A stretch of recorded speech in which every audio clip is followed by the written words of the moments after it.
Welcome back to Words of Wokism, number 15, I think it is. Today we're talking about the word ban, and I don't mean roll on. Those of you who are Gen X will know what I'm talking about. The rest of you are like, huh? I don't think ban roll on exists anymore. I don't think roll on deodorant exists, or does it? I don't know. Anyway, no, I'm talking about ban as it's currently used by the woke to refer to things I want for free or I want access to regardless of whether or not they make any sense or are scientifically wise or appropriate or, might constitute child abuse, equals a ban. It's not a ban. Let's start first with books.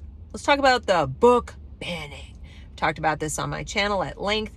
It's not a book ban when a school library or even a public library removes a book from circulation, doesn't shelve a book in the first place, or puts a book behind the desk and makes it harder for you to get without a permission slip or something like that. That is not a book ban. We haven't had book bans in America since 1967, and at the time that book, ironically, was Paulo Freire's Pedagogy of the Oppressed, had a short little ban, I believe, in the state of Texas or Mississippi or somewhere like that. And of course, it's not banned anymore. But the government is the only entity that can literally ban a book, meaning ban its publication, ban it from circulation, make it a crime for you to access it, all that. That's something governments do. It's not something, in other words, they come down and say, you may not. It's not something that a local school district, while it is a branch of the government, can affect wholesale. They can't prevent a publisher from publishing. They can't put you in jail for reading, and they can't prevent you from going and buying it somewhere else. All they can do is say, we're not going to be the distributor of this material. That's it. That's it.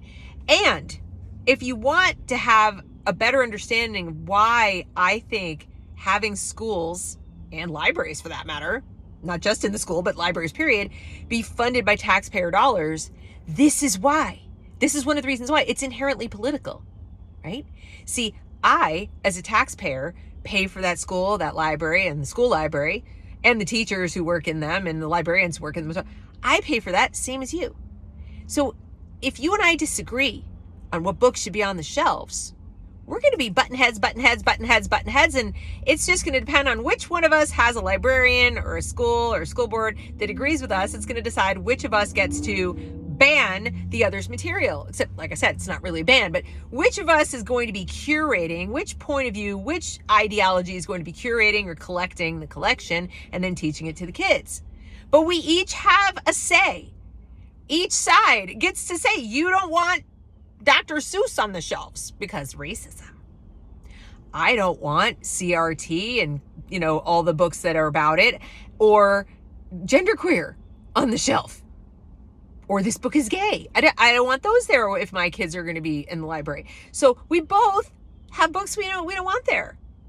But the difference between the woke and me, and if you are woke, the difference between us is that you believe that you have the right to force me to pay for your choices to be in the library and to call me nasty names. I mean, you have the right to call me nasty names, but you think it's appropriate to call me a Nazi, to compare me to book burners, etc., because I don't want certain books on the shelf. And I just think my money shouldn't go to paying for them. And I'm expressing my views and I want them taken out. Just expressing that. What you decide is what you're going to decide. Okay? Now, if I manage to persuade the governor and he and his Department of Education want to say, we're not spending taxpayer dollars on this, then yay for me. Next time it's your turn. And you might persuade the governor or somebody to decide something different. And again, this is why the whole system is ridiculous. And I don't like it because no one wins. Nobody wins. Everybody. But the difference is, as I started to say, when I lose, I just go to the bookstore and buy the book for my kid. Or I pull my kid from the school. I do something different. And I don't call it a book ban when you pull Dr. Seuss off the shelves. I don't call it a ban. I call it a stupid decision. I make fun of you. I call you names. Just like you call me names. But I don't call it a ban because I understand English. and I deal in facts. And it's not a ban. I can go to Amazon and buy Dr. Seuss books. Now, some of them are not going to be published anymore because of all your yammering, and that comes a little closer to a ban, but it's not a government ban. The publisher has every right, and the family has every right to decide they don't want to publish those books anymore for whatever reason, for any reason, just because they're not selling for anything. Now, I can be sad about it, but I can't call it a ban because it's not a ban. So, to recap, when you hear the word ban in connection with books, stop and think, who are the people who are actually pulling books off the library shelves? Hint, it's not libertarians and conservatives. It's not. The people who have pulled books off the shelves, including, by the way, To Kill a Mockingbird, are the left and the woke because of racism. They're accusations of racism. To Kill a Mockingbird in California, in one district, because parents complained that it portrayed Atticus Finch as a white savior. So therefore they wanted it out. Ironically, because you'll hear other librarians say it's a wonderful, brilliant story about racism in America, and it is, but they're accusing the right of wanting it out, and we want it in. It's the left that's pulled it out. So the people who have actually in the past few years successfully pulled books out of the library because of their political ideology are on the left. The people currently complaining about books being in the libraries that we don't want to pay for and we don't want our kids to see because we think they're profane and pornographic and causing all manner of problems are people on the right, but we're not succeeding at it. We're being told basically you're Nazis, you're restricting free speech, it's a book ban, this is just like all the book burnings that the Nazis did. My child has a right to this material, not just to access it, but like to have it easily. Shouldn't have to go buy it. You should buy it for me. That's what separates the woke. The woke say a ban is anytime you won't give them the stuff they want for free. It's banned. Or anytime you don't make it easy for them to access it, it's banned. If we're talking about printed material, okay? That's how they use ban. It's not a ban. Anybody telling you they're banning books, it's a lie. Okay? So, moving on. The next way you'll hear ban used is medical procedures. Oh, the evil right, the Republicans, etc. They're trying to ban these procedures. They're trying to make it illegal to have these procedures. Well, I'm going to stay away from abortion because I talk about education in children, and one could argue that in some states, abortion is effectively banned for most people, except in certain situations for life-saving procedures. It's called termination, not abortion, et cetera, and so forth. But we're talking about a couple of states, and I don't deal in that. That's not my area. I'm going to stick to education. I'm going to stick to children. I'm going to stick to the medical procedures done on children, which is ironic because most of the people claiming that I want to ban trans medical procedures and drugs claim that I and people like me want to ban them wholesale for anyone ever. That's not true. That's not true. I am essentially a libertarian. If you are over the age of 18 and you want to go take drugs and you want to have surgeries and you want to change your body, that is none of my business. I don't want to hear about it. It becomes my business if you ask me to pay for it. It becomes my business if after undergoing some of these procedures, you want to call yourself legally, literally a female when you're not. And that might result in you ending up in a female prison or female locker rooms or female sports. Yeah, then it becomes my business because I actually am a biological female and I have biological female children who are going to grow to be biological female women. Then it becomes a little more of a business and I'm going to have a problem with that. But it has nothing to do with you not getting the procedure. I'm just going to have a problem with what you do afterwards. That doesn't make you a woman, okay? And I've said so many times. But as far as you getting those procedures and taking those medications, if you're over 18, it's none of my business. And I believe that most people in this fight with me would say the same. And that has nothing to do with me agree or disagree with your choice. We say it's none of our business. Don't come to me for agreement. Don't come to me for validation. You're not going to get it. Okay? I will deal with people as individuals. That's it. That's it. Over the age of 18. Under the age of 18, as a decent, civilized, human adult,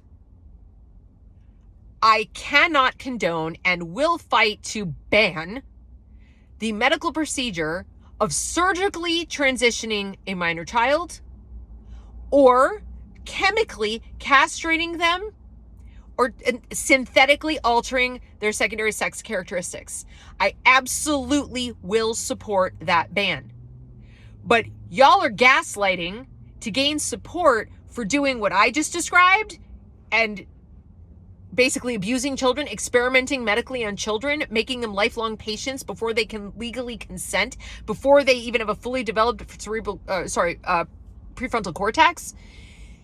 You want to do this to them? You doctor, you parent, you teacher, you guidance counselor, you fake therapist, whoever you are. First of all, you don't have a right to do these procedures. Even as a parent, you don't have a right to have this procedure done to your child any more than I have a right to go, okay, my minor child, starving herself. I'd be hauled to jail if I affirmed anorexia. If I said, yep, my child, yeah, I know she's only 10, but she identifies as a super skinny person. So we've restricted her food and, by her request. Her request is please don't have food where she can access it, so we're not feeding her. We're also not going to take her to the doctor because we know if we take her to the doctor, they're not going to affirm her and they won't allow her to continue to be the super skinny person that she genuinely subconsciously feels that she is and identifies as. So, I don't have any more right to do that, to harm my child, than these parents do to feed their kids Lupron. There's no right that says you have to do that. You have a right to take care of the health and well-being of your child. There's absolutely no evidence that these medical treatments do that. There's lots and lots of evidence that they do the opposite. So yes, I support a ban on that, but stop saying that I don't want adults to transition and that I want the government to stop it. Only insofar as it will require taxpayer dollars to pay for it. That's it. That's it. But they'll blanket use the word ban. They want to ban trans people from existence. They want to erase trans people. No. I want to erase the concept or the acceptance of the concept of a trans kid. And you can call me all the names you want. A trans kid is like a vegan cat. Someone else is making that decision for them. Children are impressionable. Yes, all the way to 18. Believe it or not, all the way to 26. But in this country, we draw the line at 18. But as long as you're not going to hand your 10-year-old the car keys, go and buy them a pack of cigarettes or a bottle of booze, take them out for a few tattoos and a bunch of body piercings, and allow them to have sex with your adult neighbor, I'm pretty sure that you shouldn't be allowed to surgically and chemically permanently alter their bodies. Okay? That's not so controversial. And I want those of you who are going to sit there in the comments and call me TERF and all kinds of names to explain the difference. Tell me why. Why is it that you wouldn't give your 10-year-old the car keys right now? Oh, give your 10-year-old the car keys. And don't give me this, it's illegal and I can't, but imagine it's not. Is there a ban on youth driving? Okay, so imagine it's not. Imagine it's not. Here, kid, go have the car keys, go drive, go to the store, do the shopping for me, 10 years old. What's your argument going to be? They're too short to reach the pedals? Oh, are you saying little people can't drive? There are accommodations. Why should your 10-year-old not be able to drive the car? I await your answers. Why should your 10-year-old not be able to go to your liquor cabinet right now and just drain one of the bottles? Because, she's had a rough day. It's been a stressful day in 5th grade. Really wants to, have a cocktail, make herself feel better. She just identifies right now as an adult. What's the problem with that? Well, I'm dying to hear your reasoning. It'll hurt her liver. It'll damage her growing body. Oh, do tell. Because if you think some booze is going to hurt her, what do you think Lupron is? Oh, well, that's administered under the supervision of a doctor who has absolutely no idea how this is going to affect your individual child, because this drug was not developed for children. It was not tested on children. It is being tested on the children taking it, except not in a clinical trial, real life. Like, go do it. Let's see what happens. They're experimenting on your kid. And so let's modify the experiment a little bit. Okay, the kid can't drain the bottle of booze. You're just going to give him a couple shots. Now, you know what? You're going to give him a shot a day for the next 10 years. They're going to get a shot of alcohol every day. Let's see what happens to their body. Let's see what happens to their liver. And I know they're still developing and all that kind of stuff, and their brain is growing, whatever. Or, maybe it's not booze. How about a one-hitter? How about a joint? They're 10. Just give them a joint. Let's see what happens if they smoke a doob every day for now until, they're 18. I mean, surely there'll be no negative impact on anything, any part of their body, their lungs, their brain. You want to sit around and like hit that bong with your kids. I'm being ridiculous on purpose because people are isolating this to like, you're banning this, but lots of things are banned for children. Lots of things by that definition are banned. And with good reason. And so until I get some really good, logical, rational reasons why those things are banned, but we allow chemical castration and surgical mutilation of minor children, I'm going to keep hammering this point. Possibly even after you give me explanations, because I know there is no logical or rational one that you can give me.